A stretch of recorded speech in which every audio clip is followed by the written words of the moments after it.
Yeni bir videodan herkese merhaba. Bugünkü konumuz Ramazan ayı içerisinde bulunmamızdan dolayı oruç. İnsanlık tarihi boyunca aç kalmak yalnızca bir zorunluluk değil, ruhsal arınmanın ve ilahi bağın bir yolu olarak görülmüştür. Oruç, bireyin kendini disipline ettiği, bedenini ve ruhunu arındırdığı, Tanrı'ya daha yakın hissettiği bir ibadet şekli olmuştur. Farklı inançlarda oruç nasıl bir anlam taşımaktadır? Antik uygarlıklar oruca nasıl bakmaktaydı? Ve bilim oruç hakkında ne söylüyor? Antik tapınaklardan modern laboratuvarlara uzanan bu yolculukta orucun fiziksel, zihinsel ve manevi yönlerini birlikte keşfedeceğiz.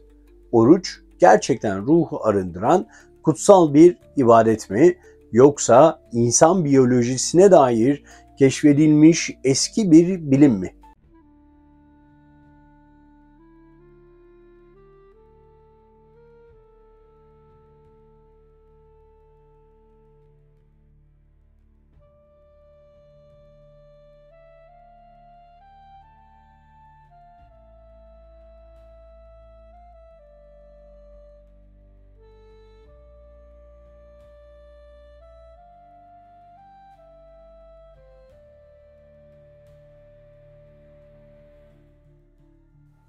Oruç yalnızca modern dinlerin değil, insanlığın kadim ritüellerinden biri olmaktadır.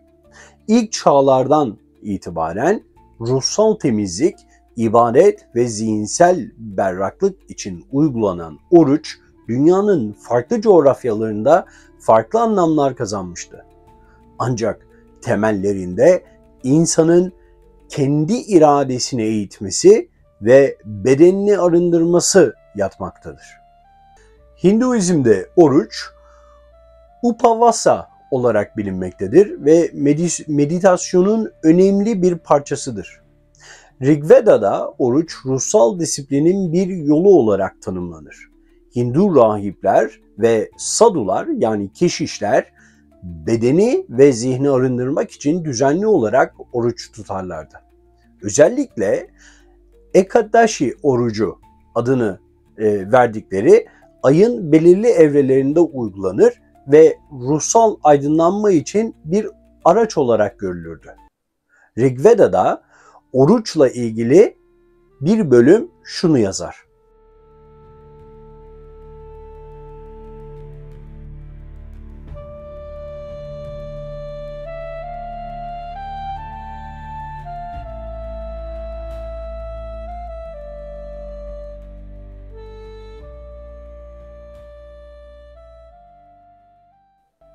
Antik Yunan'da da oruç ve filozofların görüşlerine bakacak olursak, Eflatun'un devlet ve şölen diyalogları bizim için iyi bir kaynak olur. Antik Yunan'da filozoflar orucun sadece fiziksel bir arınma değil, aynı zamanda zihinsel berraklık sağladığını düşünmekteydiler. Sokrates, Platon ve Pitagoras orucun zihni temizlediğine ve insanın ruhsal gelişimine katkı sağladığına inanmaktaydılar. Eflatun'un şölen diyaloğunda oruçtan şöyle bahseder.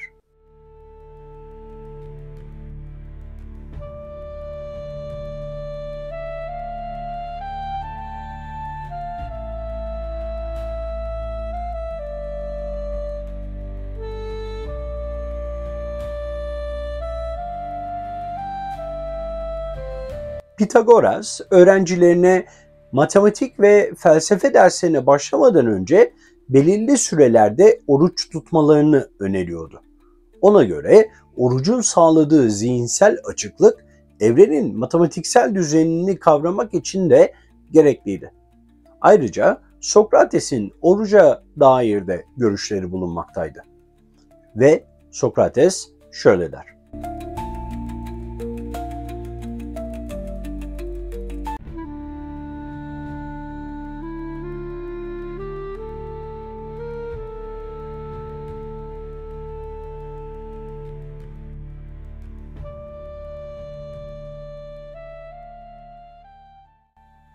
Diğer antik uygarlıklarda da yine oruca rastlıyoruz. Özellikle benim kendi alanım olan Sümer ve Babil'de oruç tapınak rahipleri ve tanrılarla iletişim kurmadan önce birkaç gün boyunca yapılan bir ibadetti. Özellikle İştar ve Marduk ritüellerinde arınma ve saflaşma için oruç bir gelenekti. Şamanistik geleneklerde ise oruç, Orta Asya ve Kızılderili kültürlerinde şamanlar rüya yoluyla ruhlarla iletişime geçmeden önce uzun süre oruç tutarlardı. Bu süreç bedeni zayıflatarak ruhsal alemle bağ kurmalarını sağlamaktaydı. Görüyoruz ki oruç yalnızca dini bir ritüel değil, aynı zamanda insanlığın kendini aşmak için kullandığı kadim bir disiplin şeklidir. Antik filozoflardan Hindu mistiklere, Mısır rahiplerinden şamanlara kadar herkes açlığın bir arınma yolu olduğunu kabul etmiştir. Bugün ise modern bilim orucun biyolojik faydalarını ortaya koyarak bu kadim uygulamaya yeni bir boyut kazandırmaktadır.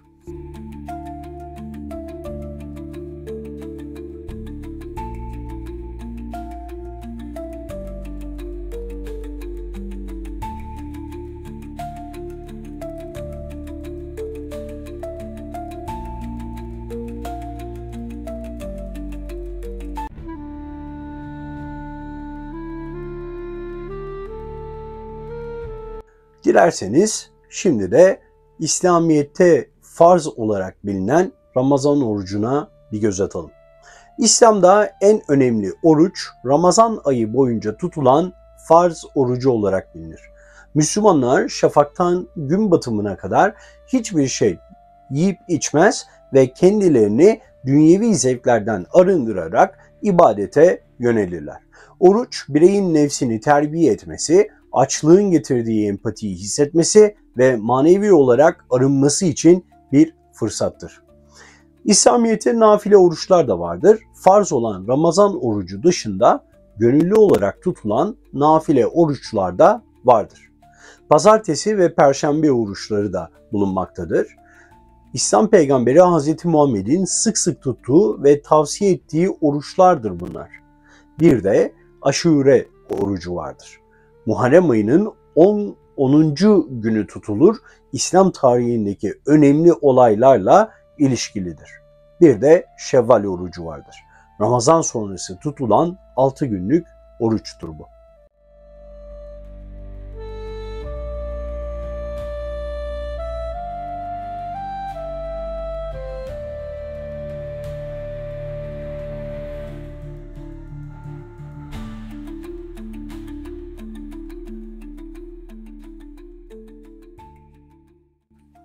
Hristiyanlığa baktığımızda da biz yine Büyük Perhiz yani Lent'i görüyoruz.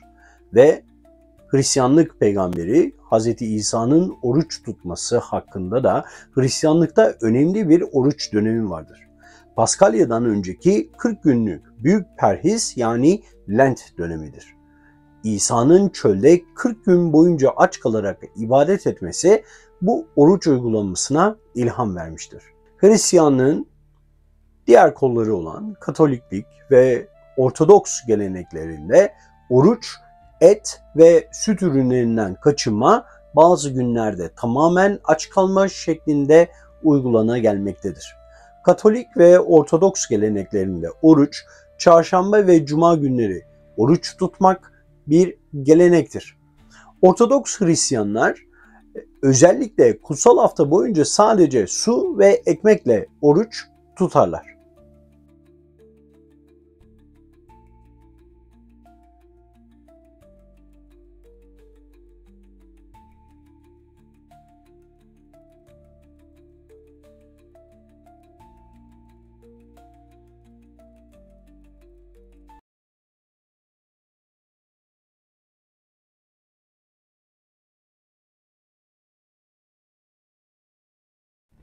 Yahudiliğe baktığımızda ise Yahudilikte oruç biz özellikle Yom Kipur'da yani kefaret günü oruçlarını görüyoruz. Yahudilikte en kutsal oruç Yom Kipur yani kefaret günü orucudur. Günahların affı için 25 saat boyunca yiyecek ve içecek tüketilmez. Oruç boyunca ibadet edilir ve geçmişte yapılan hatalar için Tanrı'dan af dilenir. Yahudilikte bir de Tisha B'Av yani tapınağın yıkılışı için tutulan oruç vardır. Bu oruç Kudüs'teki Süleyman Mabedi'nin ve ikinci tapınağın yıkılışını anmak için tutulmaktadır. Yahudiler bugün yas tutarlar, sinagogda dua ederler ve tamamen oruçlu kalırlar.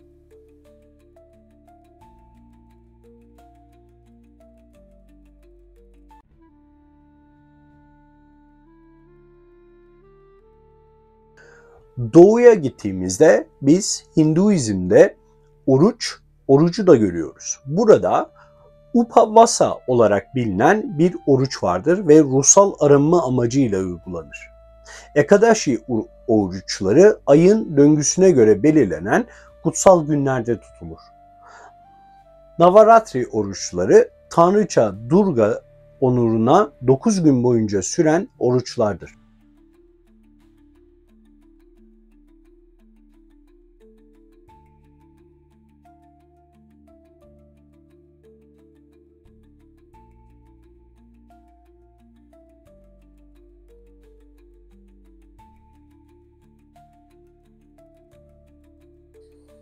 Budizm'de oruç, keşişlerin öğleden sonra yemek yememesi halinde gerçekleşir. Budist keşişler, Buda'nın öğretileri gereği gün doğumundan sonra yemek yemeyi bırakırlar. Tam oruç, meditasyonun derinleştirilmesi için uygulanmaktadır. Oruç sırasında zihinsel dinginlik, dünyevi arzulardan arınma ve farkındalık geliştirme amaçlanmaktadır.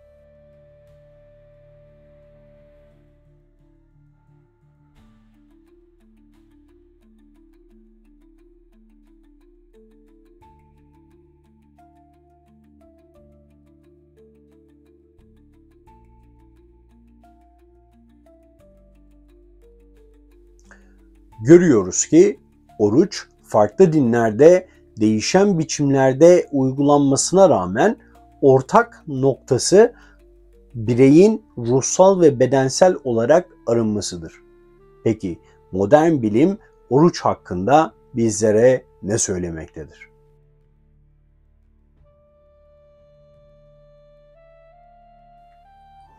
Tarih boyunca dini bir ibadet olarak görülen oruç günümüzde modern bilim tarafından da inceleme altına alınmıştır ve insan sağlığı üzerindeki etkileri hakkında çarpıcı bulgular ortaya koyulmuştur.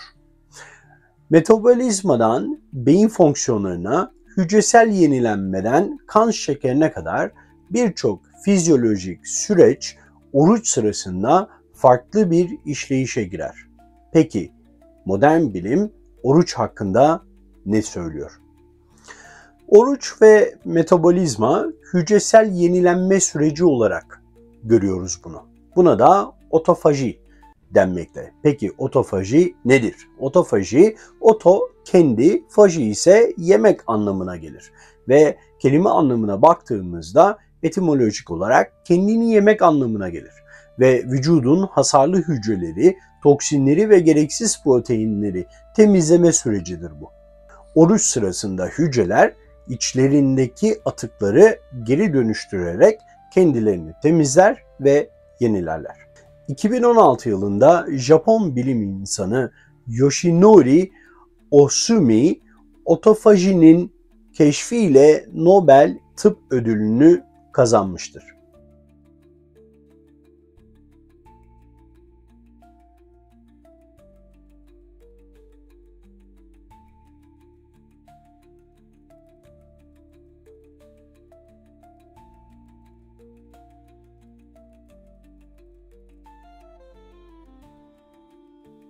Oruç ve kan şekeri dengesi üzerine de yapılan çalışmalarda biz yine orucun etkilerini görüyoruz.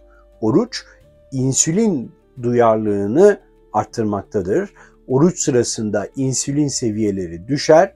Bu da kan şekerinin daha stabil hale gelmesine yardımcı olmaktadır. Tip 2 diyabet hastalarında aralıklı oruç diye bildiğimiz uygulamaların da kan şekerini dengelediği ve insülin direncini düşürdüğü gözlemlenmiştir.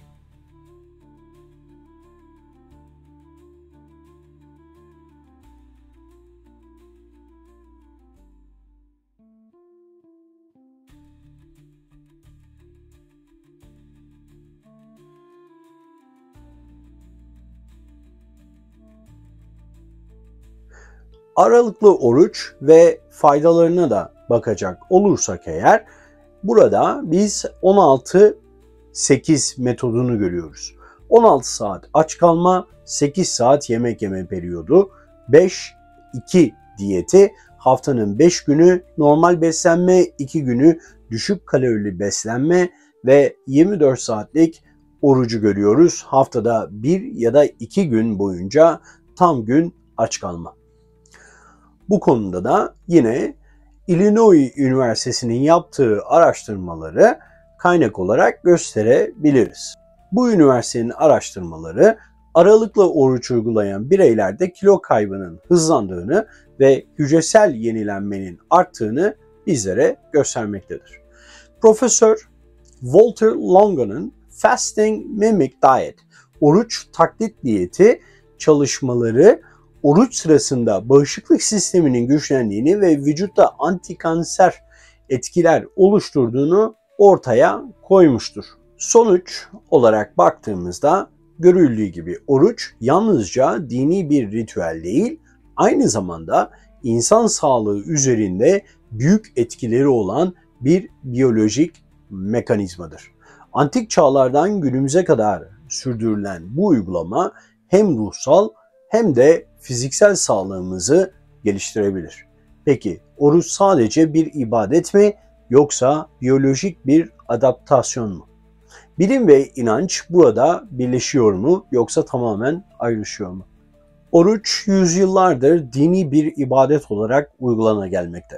Ancak modern bilim orucun yalnızca bir ibadet olmadığını, insan vücudunun biyolojik ve psikolojik olarak bu pratiğe nasıl adapte olduğunu keşfediyor. Peki oruç gerçekten manevi bir disiplin mi yoksa insan bedeninin geliştirdiği bir hayatta kalma mekanizması mı? Dini felsefelere baktığımızda nefis terbiyesi ve irade gücü olarak görüyoruz. Oruç insanın arzularına karşı koyma gücünü artırmakta. İslam'da nefis terbiyesine baktığımızda Ramazan ayında oruç bireyin yeme içme, öfke, kötü söz ve olumsuz davranışlardan kaçınmasını sağlamakta. Kişi sadece aç kalmaz bu durumda, aynı zamanda nefsini de kontrol etmek zorunda kalır. Hristiyanlık ve Yahudilikte oruç, tövbe, sabır ve irade gücünü kazanma amacıyla tutulur. Budist öğretilerde oruç, açlık, dünyevi arzulardan uzaklaşmak ve zihni özgürleştirmek için bir araçtır. Bilimsel perspektiften baktığımızda ise oruç sırasında irade gücü artar. Bireyin kendine hakimiyeti güçlenir, dopamin reseptörleri düzenlenir ve birey ani dürtüsel davranışlardan kaçınmayı öğrenir. Psikolog Roy Baumeister'in çalışmaları uzun süreli açlığın bireyin kendine hakimiyetini arttırdığını göstermektedir. Modern dünyaya baktığımızda modern dünyada oruç dini ve sağlık açısından popülerleşmiştir son günlerde. Dini oruç geleneklerinin günümüzdeki yerine de bakmakta aslında yarar var. Günümüzde Ramazan, Yom Kippur, Lent gibi dini oruç gelenekleri milyonlarca insan tarafından uygulanmaktadır. Sosyal medya, oruç tutan insanlar dini hem de sağlık açısından orucun faydalarını paylaşmaktadır. Oruç, sağlık için modern bir trend haline gelmiştir. Aralıklı oruç dediğimiz 16 saat aç kalıp 8 saat yeme düzeni OMAD yani one meal a day yani günde sadece bir öğün düzeni, keto diyetinde ise oruç vücutta ketozis sürecini hızlandırarak yağ yakımını arttıran bir metot olarak görülür. Açlığın empatiye etkisini de göz ardı edemeyiz. Açlık insana yoksulluğu ve dayanışmayı hatırlatır. Ramazan'da fitre ve zekat verme geleneği, Hristiyanlarda oruç süresince fakirlere yardım etme kültürü, Yahudilikte oruç sırasında yapılan bağışlar, Budist ve Hindu toplumlarında oruç sırasında yemek dağıtma ritüelleri aslında ortak bir paydanın sonucudur. Bilimsel bir perspektife dönmek gerekirse, empati kurma yeteneği açlık sırasında arttığı görülür. Aç kalan beyin başka insanların çektiği sıkıntıları daha iyi anlamaya başlar. Psikolojik araştırmalar oruç sırasında bireylerin yardımlaşma eğilimlerinin arttığını göstermektedir. Sonuç olarak manevi disiplin mi, biyolojik bir adaptasyon mu sorusuna birlikte cevap arıyoruz. Dinlerin yüzyıllardır önerdiği bu ibadet modern bilim tarafından da sağlıklı bir yaşam şekli olarak kabul edilmeye başlanmaktadır. Sizce oruç sadece aç kalmak mıdır? Yoksa insan ruhunu ve bedenini disipline eden kadim bir yolculuk mu? Antik medeniyetlerden günümüz bilim dünyasına kadar uzanan bu uygulama hem bedeni hem de zihni arındırmak için kullanılan en eski yöntemlerden biridir.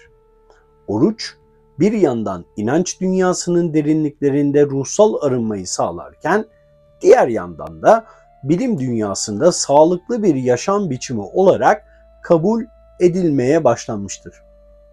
İslam'da, Hristiyanlıkta, Yahudilikte, Budizm'de ve Hinduizm'de oruç, insanın nefsini eğitmesi ve maneviyatına yönelmesi için bir köprü olarak görülür. Ancak modern dünyada sağlık bilimi orucun biyolojik ve psikolojik etkilerini de kabul etmektedir.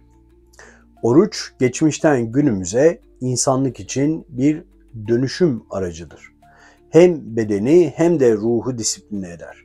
Dini metinler ve bilimsel araştırmalar gösteriyor ki oruç insan sağlığını olumlu etkilerken aynı zamanda bireyin iradesini güçlendirir ve empati duygusunu artırır. Yine bir videonun daha sonuna geldik. Bir sonraki videoda tekrar görüşmek üzere efendim. Hoşça kalın.